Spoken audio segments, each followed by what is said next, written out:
Sehat emosional. Tuhan itu dekat kepada orang-orang yang patah hati dan Ia menyelamatkan orang-orang yang remuk jiwanya. Mazmur 34 ayat 19.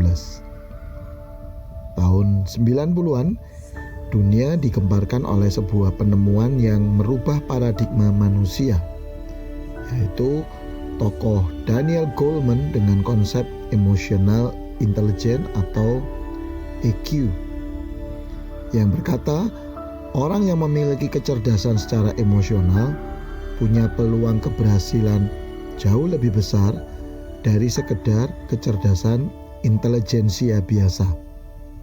Pada saat itulah orang disadarkan bahwa emosi manusia merupakan sebuah faktor penting yang selama ini diabaikan. Bagaimana dengan Allah kita? Ternyata jauh sebelum konsep EQ ditemukan, Allah telah menaruh perhatian tentang aspek ini. Allah adalah Bapa yang memperhatikan hidup kita secara utuh. Dia memberi perhatian bukan hanya pada aspek rohani dan fisik, namun juga kepada aspek emosi yang dirasakan oleh manusia. Bahkan Allah menjadikan emosi sebagai jalan menunjukkan kasih dan keintimannya kepada kita.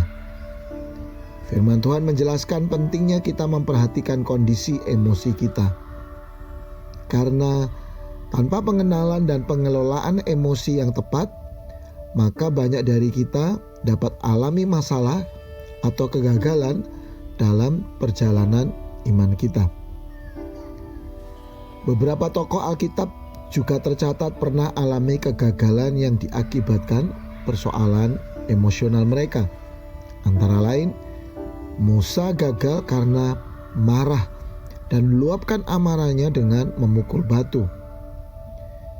Simpson gagal karena gagal mengendalikan emosi cintanya. Saul gagal karena gagal kendalikan rasa takutnya. Yeremia berkali-kali menyesali panggilan Tuhan atas dirinya karena peristiwa yang menguras emosi dirinya. Yudas menjual Yesus karena kecewa terhadap pengharapannya dan juga saat ia merasa gagal menjadi murid Yesus. Hal-hal tersebut menunjukkan bahwa gangguan emosi dapat berakibat pada gangguan rohani. Demikian juga sebaliknya. Jadi, apakah emosi itu salah atau berdosa? Emosi adalah hal yang netral.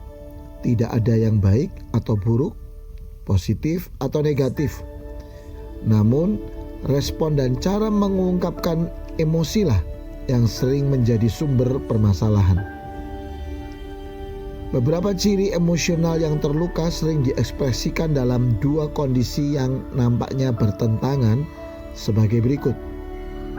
Mudah merasa tertolak atau haus penerimaan atau apresiasi. Terlalu sensitif atau juga terlalu pasif. Minder atau narsis.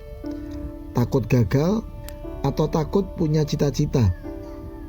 Berpikir negatif atau justru hiperbola. Membangun emosi yang sehat dimulai dari kesadaran dan kejujuran akan emosi yang sedang kita rasakan, baik itu emosi sedih, marah, takut, gembira, bangga, kecewa, dan lain-lain. Bawalah atau ungkapkanlah segala emosi yang kita rasakan kepada Tuhan. Dan terimalah kasih-Nya yang meneduhkan, menyehatkan hati atau emosi kita. Keteduhan hati kita akan menolong kita mengekspresikan emosi kita dengan cara yang lebih tepat. Korban sembelihan kepada Allah ialah jiwa yang hancur, hati yang patah dan remuk. Tidak akan kau pandang hina ya Allah. Mazmur 51 ayat 17.